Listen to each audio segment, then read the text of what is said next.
Welcome back. So after discussing the potential of peer-to-peer approaches, we'll switch gears a little and we'll start discussing on the potential of place-based approaches.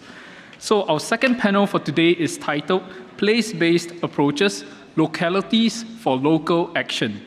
This panel will be moderated by Associate Professor Chong who is the Collaboration and Social Program Coordinator in the Architecture and Sustainable Design Pillar at SUTD. Keng, over to you.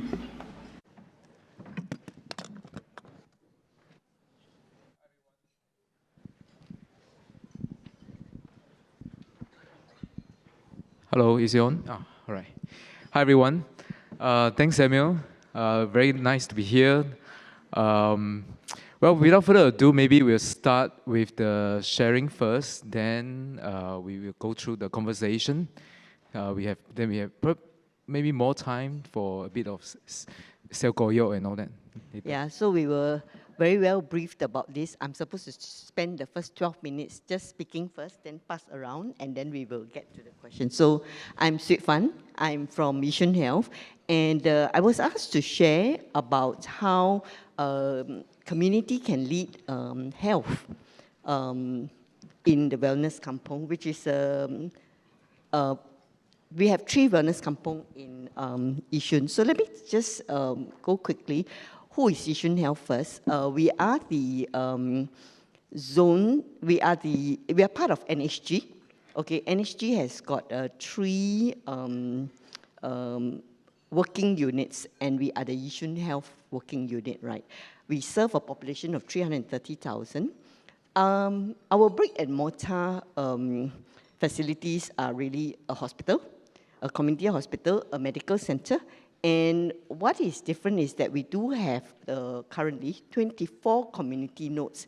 These can be actual spaces, or they can be what we call pop-up spaces. We basically just go and occupy a space and open up tables and chairs and start work there on a regular basis. That means on a weekly basis minimally. Yeah, there are 24 of those in Yishun Health.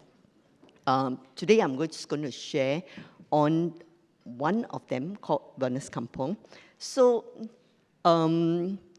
what exactly are we doing? What is this thing called a Wellness Kampong? And I think Dr. John Louis Lambore, he articulated this very beautifully and generously when he came to the Wellness Kampong, and he experienced it himself. And he said, what a remarkable place.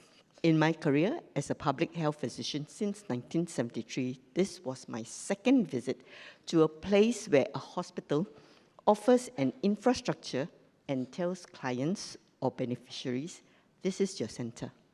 You decide how to use it to live a happy, healthy life. We'll just be present if you need us. And that is just exactly what we wanted to do. Yeah. And really, what does a space offer to residents? It is a bumping space. It is a space where people come, they bump into each other, and magic happens. But the magic is not the kind of, big abracadabra type of stuff, right?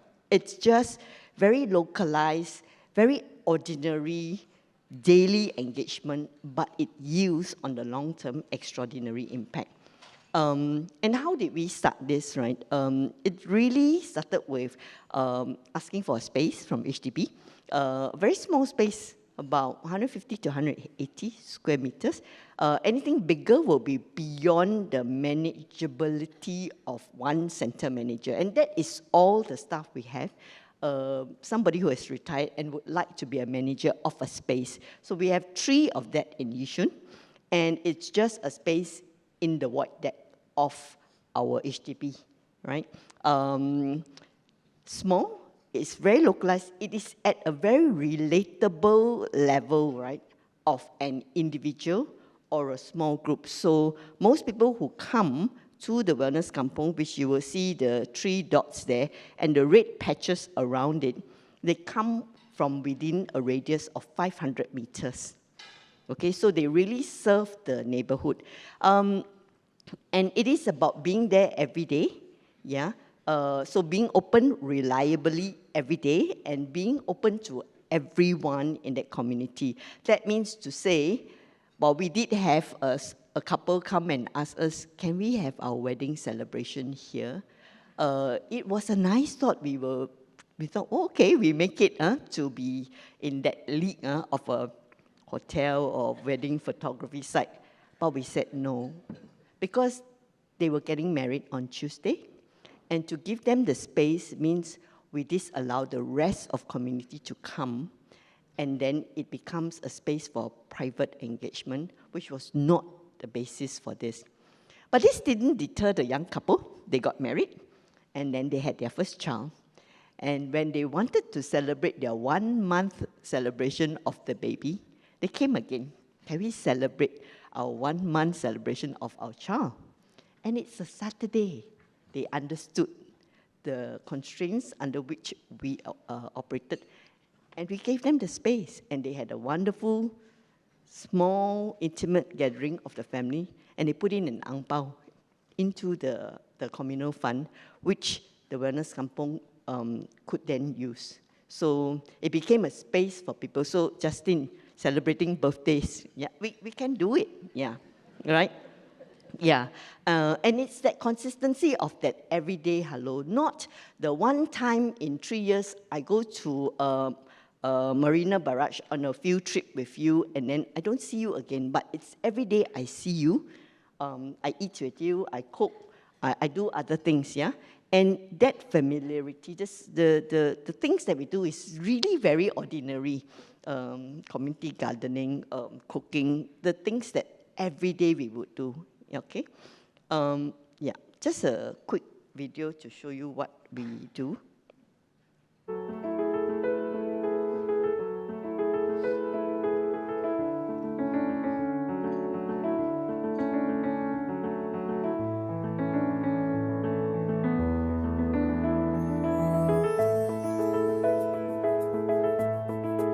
我以前是住三大，跟老爸一起做。我从小不会读书啦，我是种菜的。现在我退休了，不用做了，这样了，来765这里帮忙做这个义工的啦，种一点点菜啦，餐的菜啦，菜心芥兰啦，这样，我的花啦、木瓜啦，帮忙这样浇水、下肥料了，没有什么了。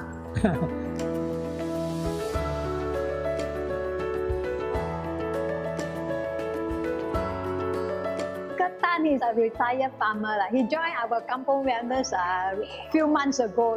He's very experienced in gardening.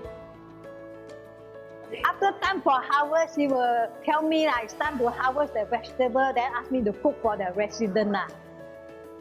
I feel that Uncle Tan is very helpful. He knows what the resident like, healthy food. So he plant the vegetable without adding any insecticide. They enjoy very much what Uncle Tan plant. They enjoy.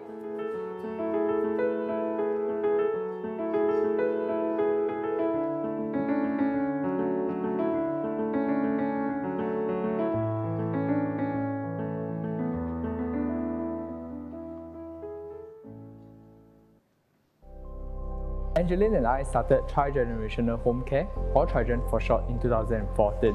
But what we noticed as medical students, while rotating through the hospitals, we noticed that patients with tightly knit family tend to do better. We always wondered why, and finally it dawned on us that perhaps they did better because their family members will advocate and care for them throughout the journey. Tri-Gen was started with the hope of bringing together the elderly, the young adults, as well as the students together as one family to promote intergenerational learning and care, and as well as together they can care for those who are vulnerable within our society.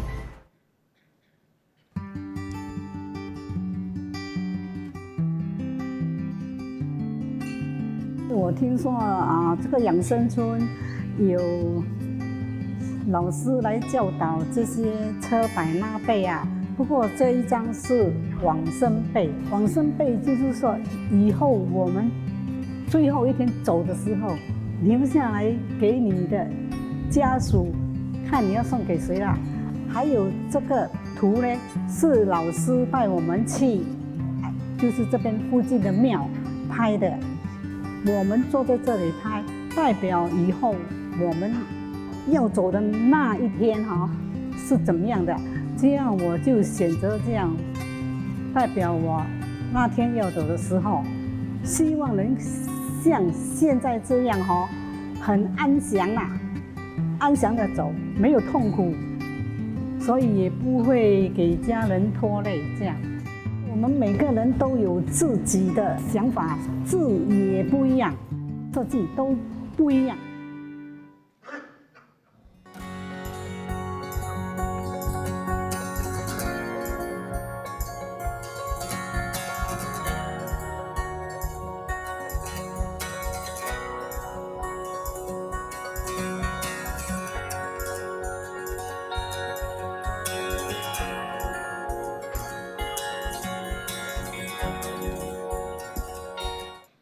Yeah, one of the things we try not to do is to interpret the stories, the narratives that the communities give to us. So to let them tell the story themselves, the power remains within them to tell us what it means, not filtered through our words, our academic sometimes, and our corporate language, right? It's really listen to it directly from them. And you might ask, what is the healthcare doing this? Where is the health? Yeah. So a lot of it is about self-health. It is not about creating new activities for them that do the business of health, which is my job. It's not their job. Yeah. It is about having a very low energy barrier for them to be already engaged in it, and then introducing the health component into it stealthily, so that while they're enjoying themselves, they didn't realize, they just got a bit healthier. Yeah, and we do have health impacts both at a personal level. For example, we have shown for some of these seniors, and even some of them are not seniors, they actually use healthcare a lot less because they self-manage now. They're able to look after each other, and they mutually extend help to each other, reducing their reliance on a system-delivered health. And then there is community wellness. There is community wellness from multiple aspects, including mental well-being, okay, looking out for each other, and they require less system-delivered care. Right, and then there's actually also contributions. So one of the things that we realize is that they are waiting to be asked. They are waiting to be asked to contribute, because many of them have left their jobs after retirement. They still want to contribute, and you can see that actually contribution really gives people a sense of agency, right, and purpose and meaning, and that is so important to living well. Yeah. So beyond the 3 wellness kampong, we have actually moved. So you can see that from 2014 to our latest count, we counted it at the end of nearing the end of COVID, right?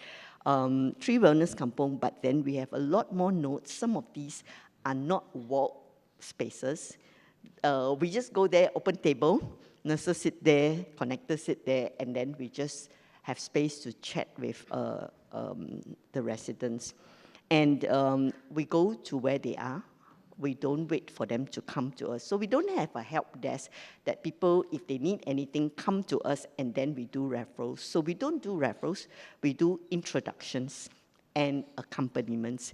There is no service level agreement around introductions and accompaniments. So we talk to them, we introduce them to their neighbors, and we have community conversations about what they envision their own community could be like. Okay, we actually bring partners in to teach them how to manage themselves. So CPR, first aid, self-management, even how to do healthy supermarket buying, because the game is lost, right? After you bought, it's not at the cooking. The game is over by the time you buy your ingredients, yeah? And then we also work with the merchants to try and see if we can extend some of these assistance. And essentially, a lot of us as organizations, we like to talk about co-production. That means we work with them to produce next things. That's actually second best. The best thing is actually production by themselves. So that's what they do. They actually build their own community libraries. They actually hold their own food distributions and exchanges. They form their own swimming kaki, walking kaki. They share food. They break fast together. This is all initiated by them. So there's very little that we need to do, but we're just there, yeah? And why would we give literacy a leg up?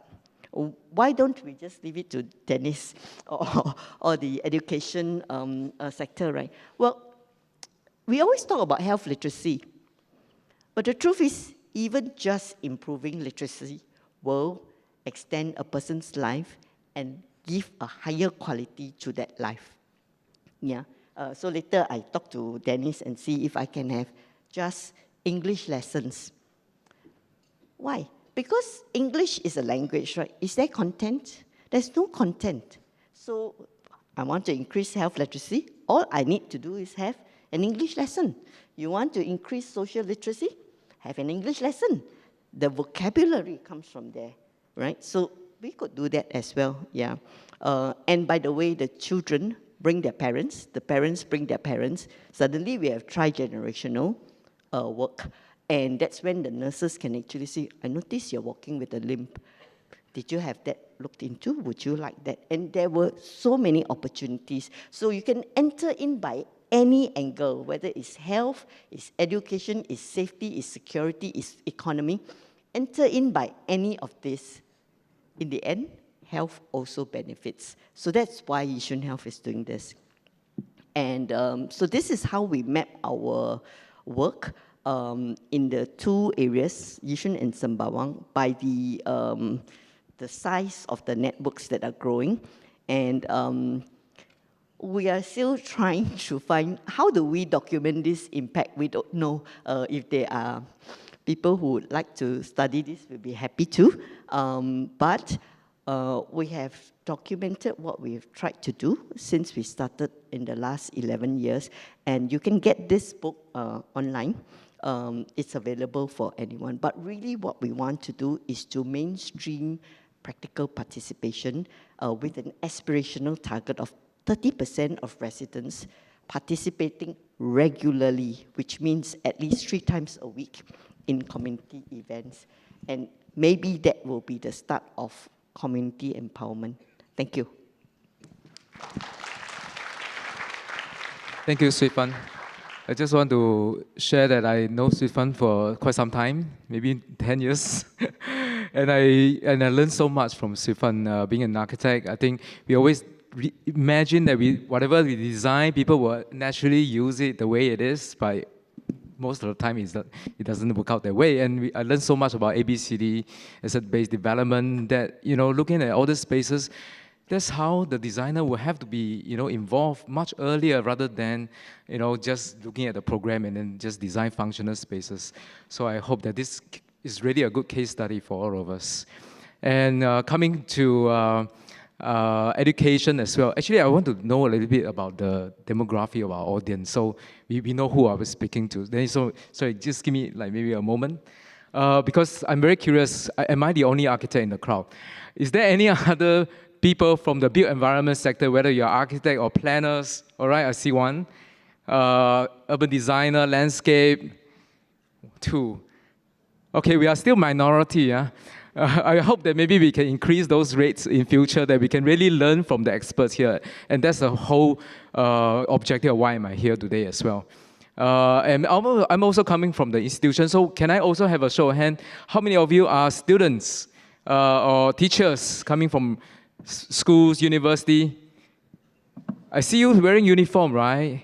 It's just too shy. Okay, we have a few tables here and over there. Good, good, good. So now I need to hand over to our expert here, Dennis, to share with us how can then translate that into curriculum. Dennis. Thank you very much.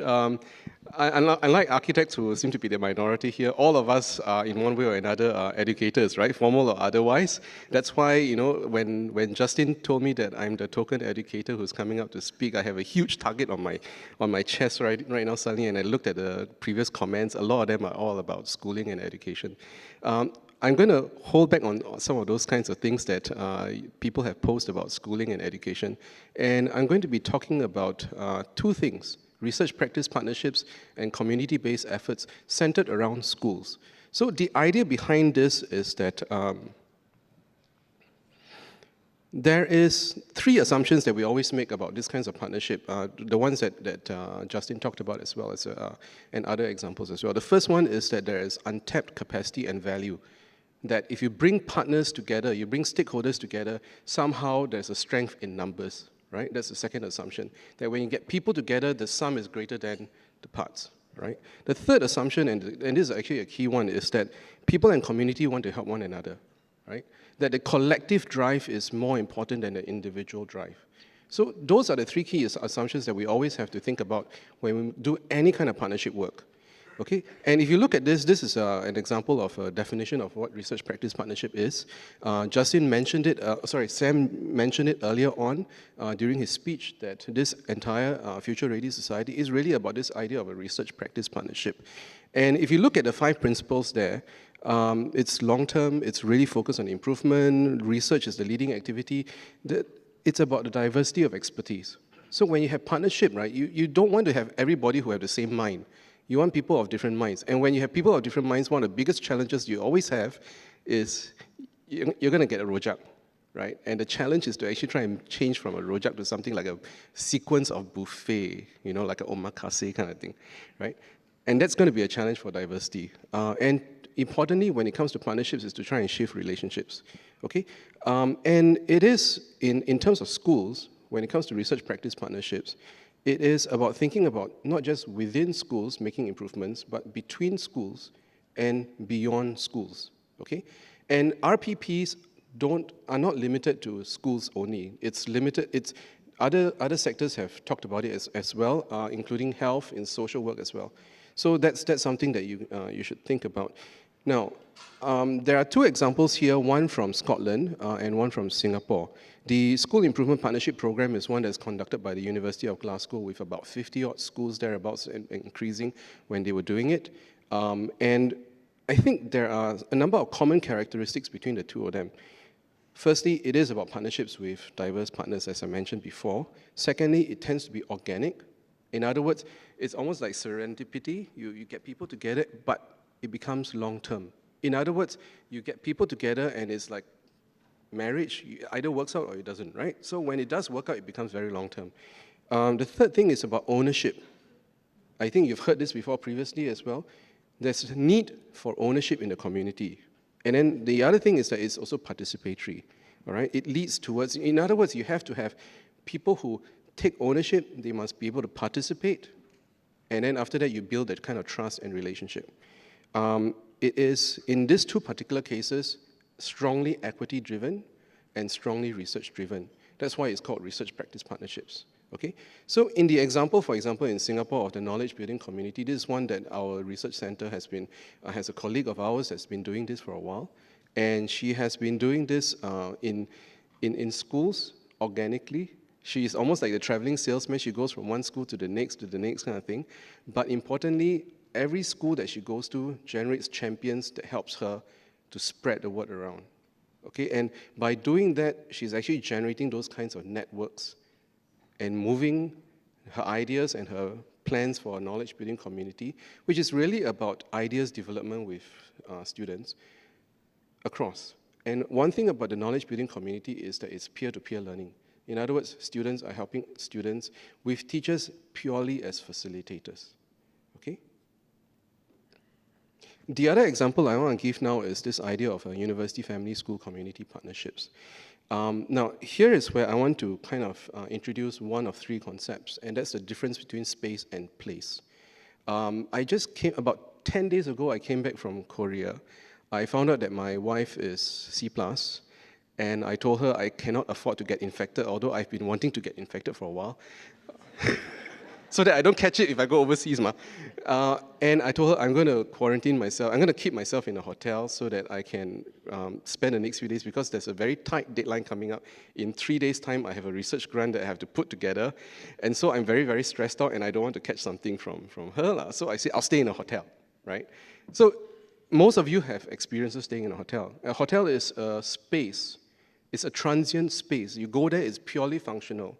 All right, and you go there largely when you go overseas. The hotel is largely for you to just sleep and wash up. The rest of the time you spend outside, right? However, in my case, it changes from a space to a place. And in a few days' time, when I check out from the hotel, I have a sense of, I'm going to miss this place, because for the last 10 plus days, it's become my work from hotel office place. Right? I spend all my time writing my proposal, connecting with people, etc., and all that. That difference between a space and a place, okay, is an important geographical concept as well. Space is transient, but place becomes a place when you pause and when it becomes imbued with felt values. That's why when we talk about place-based approaches, we don't talk about space-based approaches. A place like the one you've seen earlier on with the community centers and the kampong, wellness kampongs, are places where people experience things and they become valuable to them. There's a felt value behind it. There's a sentimental value. That's something that we learned in our study trip to Scotland. A lot of the places have strong sentimental attachment behind them. Okay? So place-based approach, as you can see from the definition there, is really when a whole bunch of people come together because they live, work, or stay in that place for a considerable period of time, and they want to make changes to that place to try and really improve it. Okay? And this work here is something that is aspirational for me. The key premise is this. When we go around Singapore and we look at schools, schools tend to be, like in that photo there, a center of gravity with a lot of HDB buildings around it, for example. It becomes the heart of a community, potentially, because it is there. Okay, a place where, potentially for some of the students, it might be a transient space, or later on, you might actually find that this is one place that you can really be very proud of. You are a Rafflesian, you're a Dunman High student, you're a Swiss Cottage, I think that's over there, right? And the idea behind this is that you want to really generate this work as a school, thinking of schools as a community hub. So we are now seeing some cross similarities, right? Whether it's a community center as a hub, whether it's a void deck as a hub, whether it's a school as a hub, it doesn't matter. But what you're thinking of is using that space and changing it into a place, okay? And for schools, there's this argument here that is, as a community hub, it's really about that kind of a holistic, integrative approach to helping students. Okay, so the locus might change, and the participants might change, right? Here, we're now looking at students. And really, it's about empowering the entire community around them to help students and families improve their, be it academic outcomes or their life outcomes, okay? Two examples that I want to give here, one from Scotland again. This is the Children's Neighbourhood Scotland. It began in 2018 and it stopped in 2022. And it had the misfortune of encountering COVID, which actually kind of stopped it along the tracks that it really wanted to do. It has been in a number of communities, about 8 of them. And what they have done is they've started with a few premises first. Firstly, the ideas for this children's neighbourhood society is that you center it on a school. But the design, the ideas, the goals, and the outcomes all come from the children. That's known as the capabilities approach. In other words, that place has to mean something to the kids who work there, who live there around that community, who study in that school, okay? Not from the adults. So this is a key difference. Okay, how many times we make decisions for children when they have a lot of ideas that potentially can actually help them, right? So that's kind of like the first thing. The children decided, for example, they did the adults did help them with some of the surveys, etc., and all that. But the findings from that is that they prioritize life, education, standard of living, health, and play in decreasing order. You notice, play is not the first thing, right? They think that actually life, as in living a full life, is actually the most important thing for them. And how can the school as a community help them? Okay. The second one is actually something that has been sustained a little bit more systemically. This is in Australia. This is where the idea and recognition that, like I said, schools, and I think a lot of this is the same thing, community centers are underutilized, right? Void decks are underutilized. Schools are underutilized in terms of community assets. Now, what can you do with those schools? How do you convert them, right? And this is the idea of creating this kind of a new social compact between schools and community in order for them to really work together as a whole in order to improve the lives of children and family. So the idea is more than a school, right? Because schools, we always think when we see schools, all sorts of bad things come to mind, right? It's a horrible place where you all have to cram for exams, etc., and all that kind of thing, and then after that you can't wait to get out of it. I personally have a lot of that kind of negative experiences as well. But how do you change that into more than just a school? Okay? Now, the idea behind this, and you can find this actually information online if you just look for schools as community hub Australia. Okay, it is community driven, and there are a number of core features that you see there, and there are a whole list of benefits that they have documented as they evaluated their attempts. They've done a conference. I think over 100 schools have been involved as schools as community in Australia. So it is spreading like rapidly over there. Okay, on the right-hand side, you can see that there are 12 key fundamental features as you begin to change the school into a community hub, including urban planning and design, safety concerns, funding, vision is important, facility design, etc., and all that. They say these are the 12 key features that you really have to think about as you change a school into a community hub. Okay? Now comes to the two concepts that I want to also talk about. The first one is on infrastructuring. The idea is this: infrastructure, like the road, like traffic lights, you don't pay attention to them until they break down, right?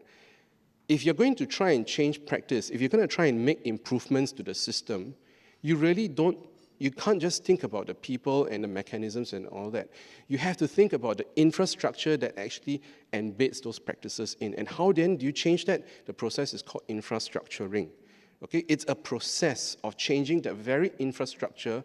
So if you think about it, putting chairs, books, cupboards, playthings in a void deck is not going to help if you don't change the very infrastructure to drive people or to encourage people to go there. Likewise, if you want to change the school into a community hub, you have to do a lot more. And that's what the idea of infrastructuring is. Okay, it's trying to redesign all the components, relations, routines in order to influence what takes place in the classroom, or in the case, what takes place in the schools. The other thing is the idea of boundary spanners. We've heard about all these kinds of partnerships, okay? Boundary spanners are people who work across different communities.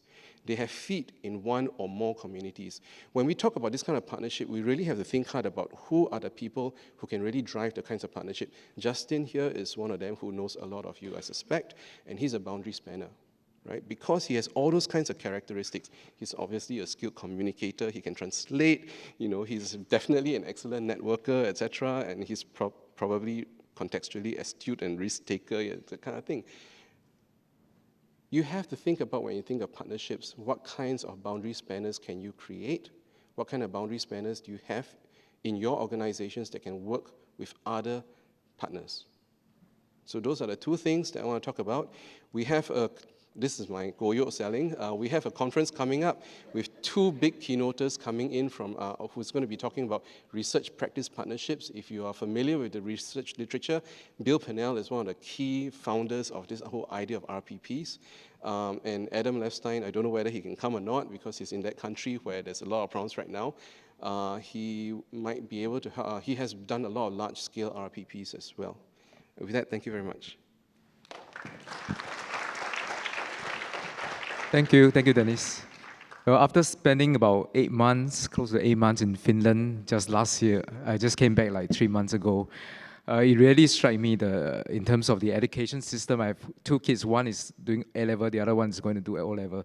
So I can really see the kind of, a different kind of culture or mindset that our kids are going through. I really like the idea that the university and schools and family and community as a hub.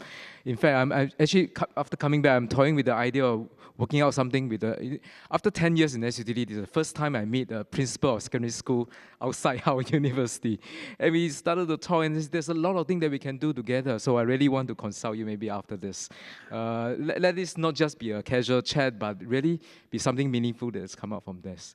Thank you so much. Next we have Chloe and also Peg Wan. Please share with us. Hi, I'm Chloe from SG Enable, and Peg Wan is from SPD.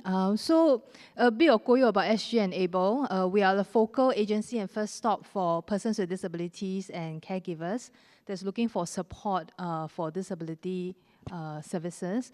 And also we do work with corporates and employers that's looking at inclusive workspaces or training and employment. And this year is our 10th year anniversary, so we really appreciate the partners and the funders who have come forward to work at SG Enable. So the Enabling Services Hub is a new initiative that we just pilot this year, set up by SG Enable and in partnership with SPD. The first Enabling Services Hub is at Tampines West Community Centre, really bring social service into the community centre spaces. So let me just share an overview of Enabling Services Hub, and then later I'll hand over the time to Peg Wan to talk a bit about what SPD do at the regional level. Okay, so the Enabling Services Hub, or in short ESH, we love acronyms. It aims to bring integrated person-centric disability support and programs closer to the homes of persons with disabilities and their caregivers. It seeks to do 4 things: outreach and referral to reach out to persons with disabilities in the community who are not in any disability services. And this can include clients that may have not attended early intervention services, or they have been cared for by the caregivers at home, and now the caregivers have aged and looking for support. So this is where we hope to come in to reach out to them and offer referrals and also the services of ESH. So to do that, we do work with community partners to build that network of community support. I love the concept shared by Dr. Wong about the care communities. It's very similar to that, to bring in the partners to look at the asset-based community approach to build that network of support. We hope to run on-site programs and services and also look at befriending, as well as continual learning and education, as well as social and recreation opportunities. So the hub aims to provide all-rounded support at 3 levels. At the individual level, for the person with disability, we hope to improve functional, social, and community living skills. This is done through social inclusion activities, the continual education and learning courses that looks at vocational skills training, and I mentioned about the outreach and referral. Then at the family level, we hope to better support caregivers to improve their coping skills, reduce stress, and to provide a greater sense of connectedness in the community so that they don't feel that they're alone in this journey of care. And to do that, we hope to provide caregiver skills training. There are respite care options available at ESH. And through ESH, we also hope to strengthen the caregiver support networks, bring the peer-to-peer circles into the hub. Then at the community level, this is where we involve partners to build that support to persons with disabilities and their families. And also, for example, looking at bring volunteers to befriend the families, and also working with healthcare partners so that we can look at the social and health well-being of the families and their loved ones. So in terms of community activities, we run a whole range. So for example, SPD has been doing outreach and running activities since May, even before our launch in August. That was just 2 months ago, so we are still relatively new. But despite that, actually SPD has been working hard on the ground, working with partners. So for example, they do the HPB fitness sessions where the clients and the community residents can both participate in the workouts. And we hope to do more of such inclusive and accessible events in the region. And the activities will look at domains of areas that we identified from the daily living skills framework so that it's contribute back towards the, say, functional and independent living skills of the person with disability. And the SG Enables Enabling Academy is also further building up the various skills framework, which ESH will also look at in terms of providing the training courses. We work with many partners to organize inclusive activities. So some example of the partners that we work with, like PA, HBB, SG Care volunteer centers. We connected to Philos and Care Corner volunteer centers so that we can tap on the volunteer networks to provide the regular house visits and befriending services to the families. So later you see an example of on the collaboration with the library. And SPD also organized visits to National Gallery Singapore, organized arts and craft and brisk walking as part of their offering of the on-site programs. So the activities actually participated with the residents as well, who can be participants or volunteers. And in terms of the continual education and learning activities, it really focuses on skills retention and training for both the person with disabilities and the caregivers. The money management classes, food prep, and digital literacy for the person with disabilities. And there's also Kopi Talks where caregivers can share and connect with each other, hopefully to build up the support network for each other. So I'm going to share a short clip or video of one of the clients who has benefited from an Living Services Hub.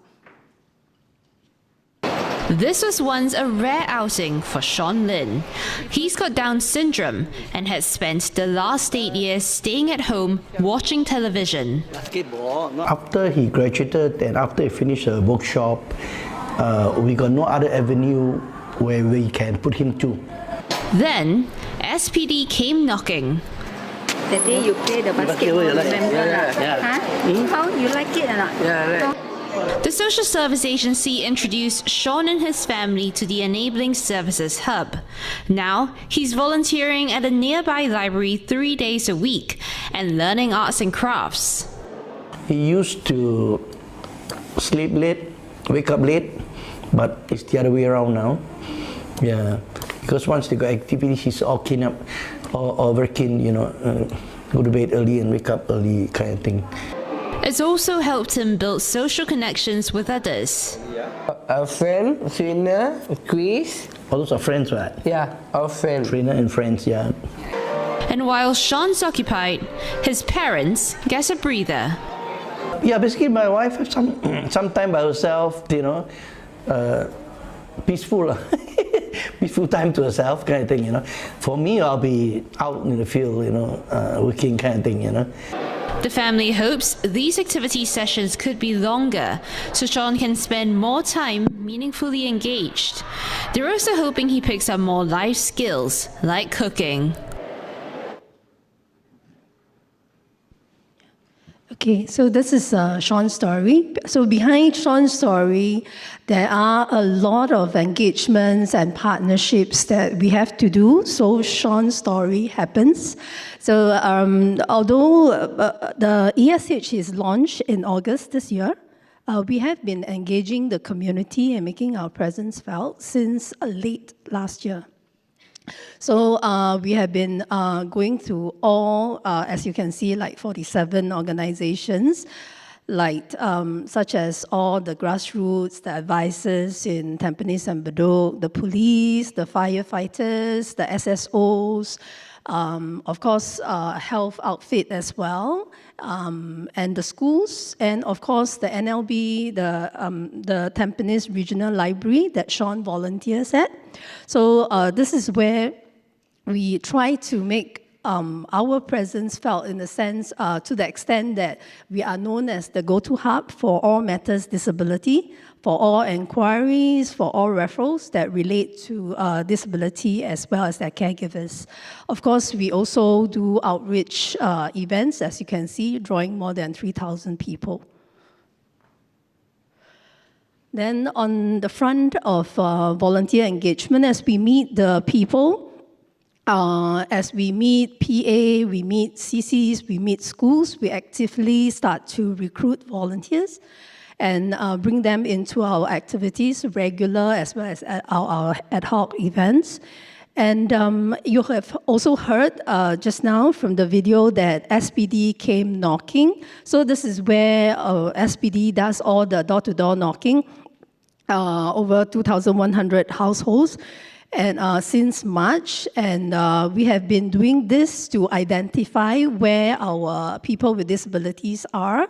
So far, you can, as you can see from the numbers, more than 270, of which 109 have stepped up, are willing for us to come in to assess them for services, and less than about half that number is coming to join us at the ESH.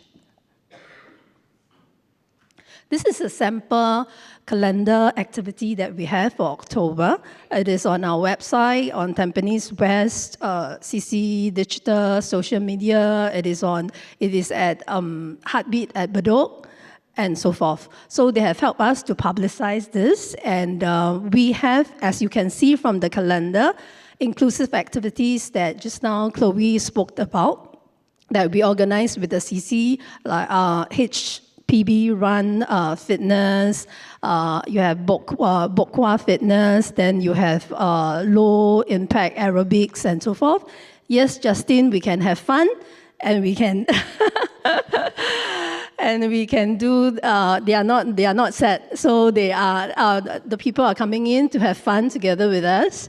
And of course, you have happy to report at this point that Sean and Mom are joining the activities very actively.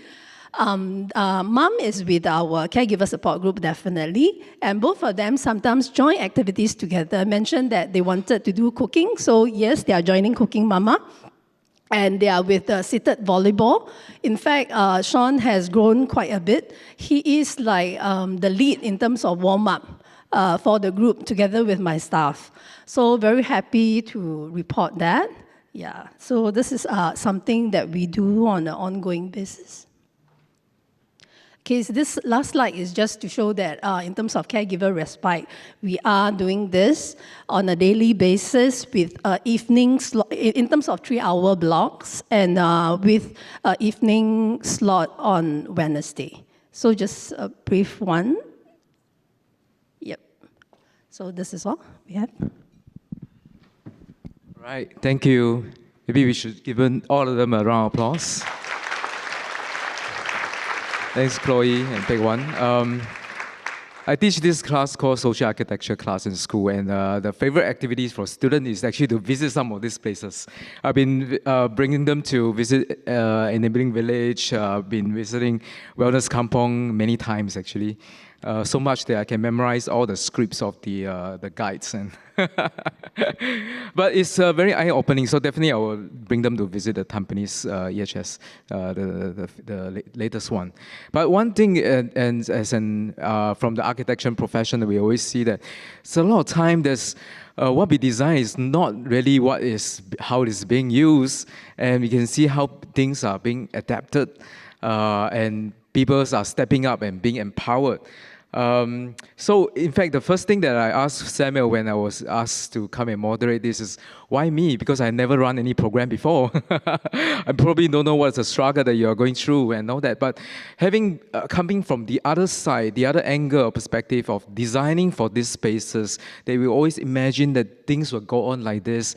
Perhaps this is not what we have imagined. So, how from these two different angles, if you can learn more, That's why I'm here to take notes and learn from your challenges and also opportunity that you. In fact, we are talking about empowerment is something that's much more positive than set spaces like what Justin would imagine. Which I also beg to differ because many of these places that my student and I visit, they are very happy people. Right, so how can we learn from here that you overcome some of the spatial constraint and turn it into a place? I think this is something that's really meaningful for many of us here. Maybe I'll start with Swifan. So did you want the design principles or did you? Let's go beyond the theory and all that. In fact, if you can share a little bit more about the not so happy, the challenges, and then how you can adapt, like how Dennis said he transformed a hotel room into a very place-based, very motivated working space that you can connect with people, something like that. Maybe you can share more. Thanks. I really think the first step is genuine engagement. Yeah. So, when we were preparing the spaces, the residents actually came up to us and said, why are you taking our community space for your offices? Yeah. So we took the opportunity of Chinese New Year and we went to the blocks and at the pretext of delivering oranges, we basically said, come on down, this is going to be your space.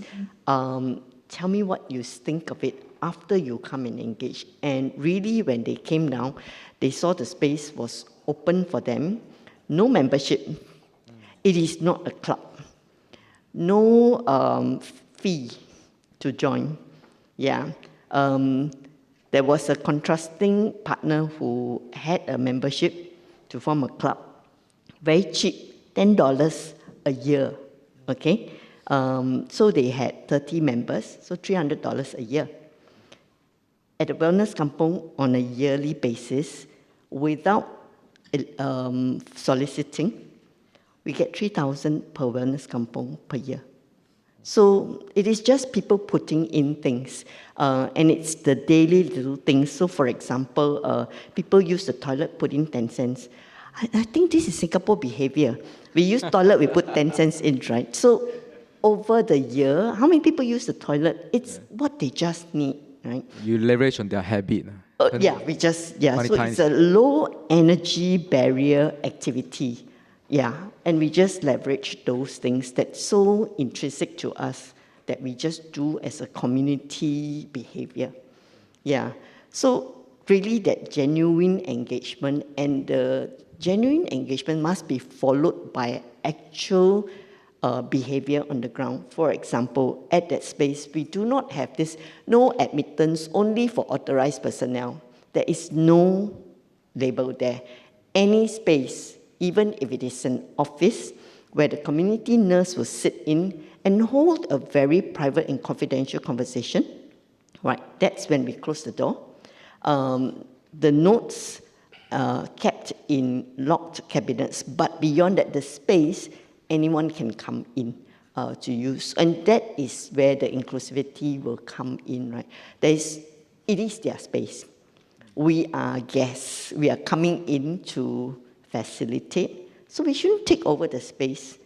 Yeah, so I think that was very helpful for us to learn. So being genuine, being open, and also know what their behavior is and then build on that. Yeah. Right? It will be really make the space become a place. Yeah. More than just a cold. Sometimes you see for people who are very shy or very uncertain, right?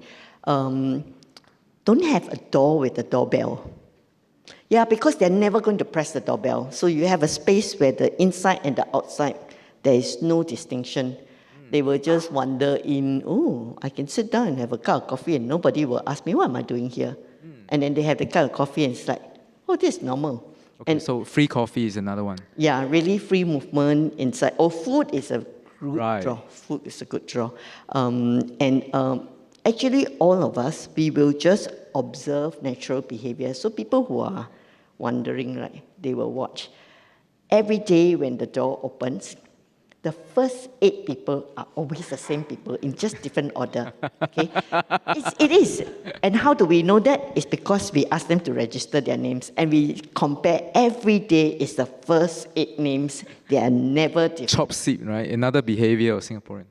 But they don't chop seat. Oh. Yes, they don't. So what I would do if I didn't know this space, I'll just watch. So the first thing you do is you go in, you just head towards the registration, then you just write your name down. Oh, I can do that. It's very low energy. It takes very little out of me to just get involved. Yeah. And then, of course, technology came in and people asked, why don't you just automate the whole thing? And then we did try.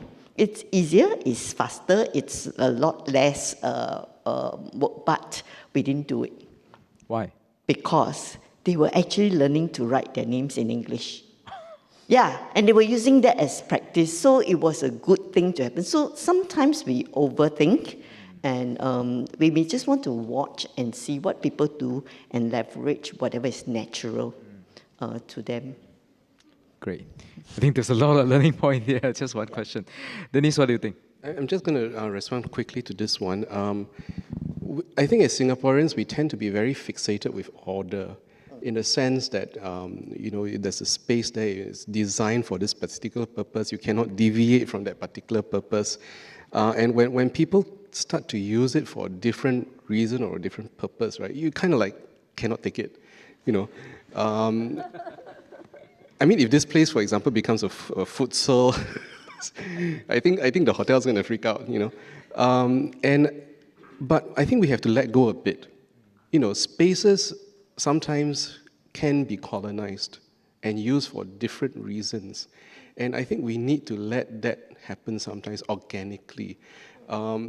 We've been to schools where there are empty plots of land and students working with teachers will start to colonize that space and make it into a garden, right? And then of course they throw in a whole bunch of sciencey activities behind it, etc., and all that kind of stuff. But you let it organically grow. It may not look nice sometimes, right? Because it's done by people who don't have design ideas, etc., and all that. But it's there for a reason, and it becomes a place that kids commit to and take ownership over it. So I think that we sometimes have to let go a bit, be a bit chill as Singaporeans. Don't be too freaked out by all So that. chill is another word. But I really, sorry, I just want to tap onto that because it's something that I've been struggling with, because as designer, planner, or architect, we always tend to over-design such that there's no room for them to actually experiment, because we are very, very fear of messiness. Yeah, I think I represent a lot of designers out there, right? You can't shift that because I designed it that way, right? Or we come up with the rules or regulation. You can't change that because that's how it's established. Can Singaporean or can just community in general accept that things will be messy? Because only messy things will be organic. If it is too tidy and clean and designed, it won't be so organic. What do you think? I tend to be a little bit more less orderly. My place is always a mess. But I think there has to be that kind of a opportunity for a little. But that's different because a personal space can be messy. Yeah. But about public space. Maybe I'd like to jump in here. So we had a designer design one of the 3 wellness kampong. It's beautiful. Designer chairs, color coordinated.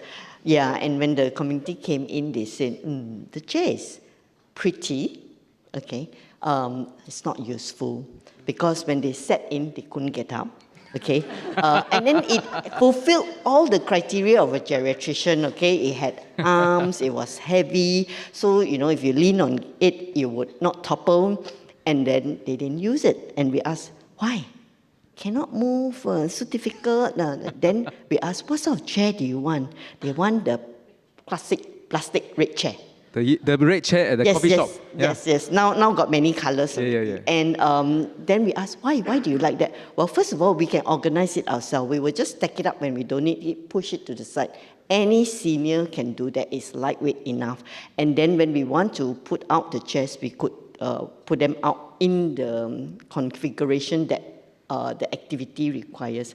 And so in that sense, so we had to push aside the designer chair and put out so it's untidy. they do stack it up, but you can see community mobilizing, which is not about designing the space anymore, but it's about community reorganizing themselves to get things going and done. Yeah. And it saves costs. Yeah. You don't need designer chair. Yeah. Pei Wan, sorry, I cut you off just now. I just wanted to respond to one of the points that I think Dennis brought up about space to place and in how infrastructuring helps this. Because when I visited Wellness Kampong, I find that it is very conducive because it's a void deck, right? So it's very like open. When I go in, I feel comfortable. I want to sit at the kitchen, the bar table there, and drink soup, which I did. Thank you very much to the seniors who cooked it. So I feel that that sets the pace. That sets the tone, the stage for people to welcome the community into that space, feel comfortable, and just do. So reflecting back on ESH, we are located in a CC, so we are very nascent in terms of really getting the community come in, own this part or own this role, that role. We are still doing that. So we still have a lot to learn from Yishun Health, Wellness Kampong. Yeah, so I think one of the things that really help as we currently see it, because we are still quite nascent, right, is basically when they pick up to contribute to whatever activity that we are doing. Be it like maybe something in terms of art and craft that they can do very well, and they want to enable their peers to be able to do it as well, and so forth. Yeah. So it's an asset that you discover from the community that you turn it into some kind of program that bring them back again. Right. Yep. Chloe? And I just want to add on, I think the people part is important because otherwise a space, no matter how well designed, is a physical space. So the people what I think brings about that sense of connectedness to a space. So one of the key things for ESH is rallying volunteers to come in to participate in activities as well as to build friendships. And the intent was also not only for the person with disabilities and the families coming physically on site for activities or go out for activities, but the volunteers can also do house visits and eventually become befrienders and journeying with the caregivers as they support their loved ones. So I think the people part is key to making the ESH, the hub itself, a vibrant spaces. Actually, for those who live in the East, we have been to Tampines West CC. It's very small. It's not as big as our Tampines hub or heartbeats at Bedok, but really it can be a space where the families can first come because they connect with SPD. And thereafter, actually, there are many, I mean, Singapore is small, but then there's so many places they can go, right? So we're not restricted to the physical premise itself. Actually want to continue the conversation, but we are asked to wrap up. Do you mind just give us another 5 minutes before lunch? I know everybody's hungry, so we can properly wrap it up and also have a good learning from here. But because I really want to tap on the idea of the people, I think that's right. I think many of you have shared, it's not just about the space or the place, it's actually the people that make the space into a place, right? It can be messy, disorganized even, but it's the people that counts. But who are these people? Who make up the community? When we keep saying empower the community, who are the community are we talking about? Right? Is that the residents? All the residents? How many of the residents? Is that the volunteer? Who are the volunteer? Where they come from? How you recruit? Or what is that about a care recipient or caregiver? There's so many diversity of people or community we're talking about. So maybe just have a word from each of you. Or Chloe want to just continue, or Dennis, you want to? I mean, this question about community was one that was bugging me during the Scotland trip. What is our community? What is a community here?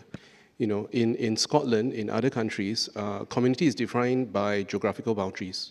You live around a village, for example, or you live around a town, or you live around a particular space, right? And that boundary is your community. You know the people in there.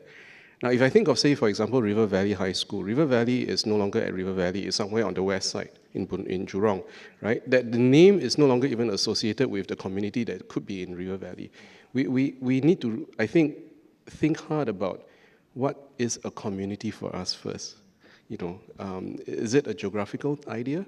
Is it a social cultural idea? Is it about, you know, the different ethnicities or what is it? I don't have an answer to that. I think we need to think hard about that part.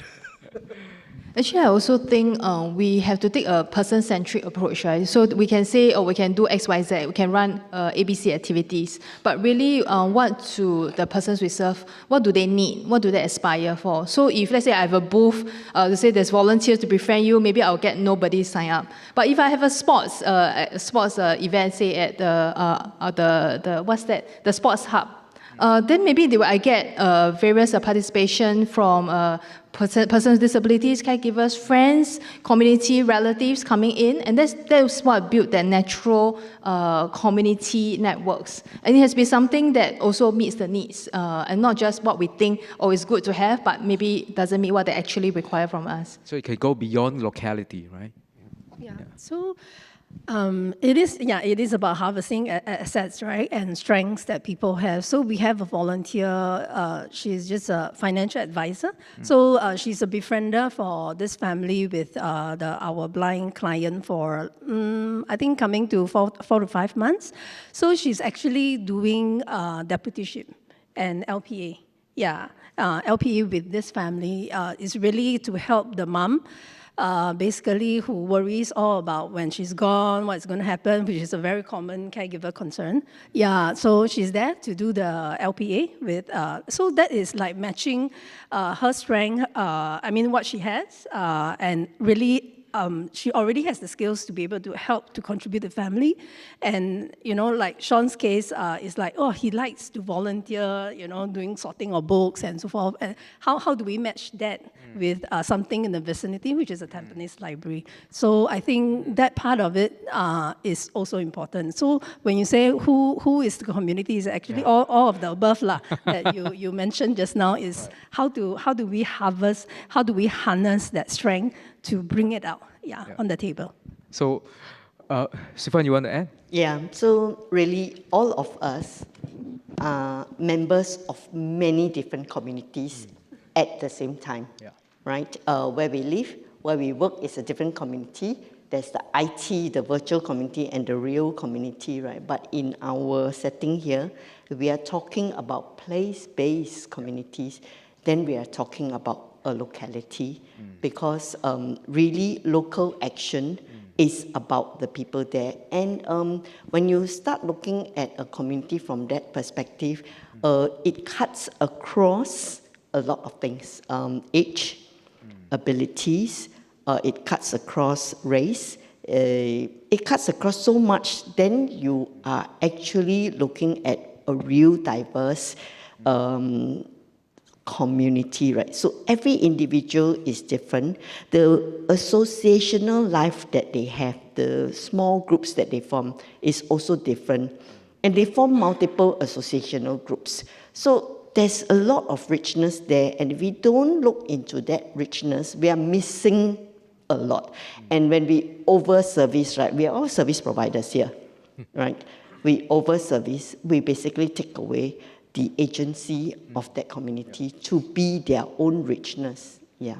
So we should be aware of how much extent that we are servicing, and be aware of our give more agency to the people, right? Yeah. So thanks so much. In fact, I just want to wrap up with a very interesting insight that we ran on a survey with HDB earlier called New Urban Kampong. We try to define what is this kampong in the new context. So one of the survey questions is asking whether or not you know any of the neighbors around, and you work, you hang out with the neighbors, and they say, most of the time say, no, I don't hang out with neighbors.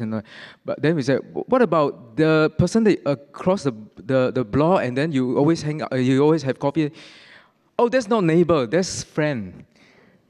So the blur of line between neighbors, friends, and communities start to blur and disassociate. And in fact, that may be a good thing, that we can start to readdress, redefine what is friends, what is neighbors, what is community, and maybe it's locality.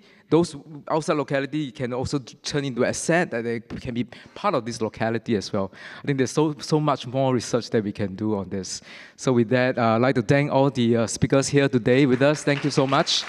I'm so sorry I didn't manage to go into the question on the ground, but I hope it's a meaningful discussion. Thank you.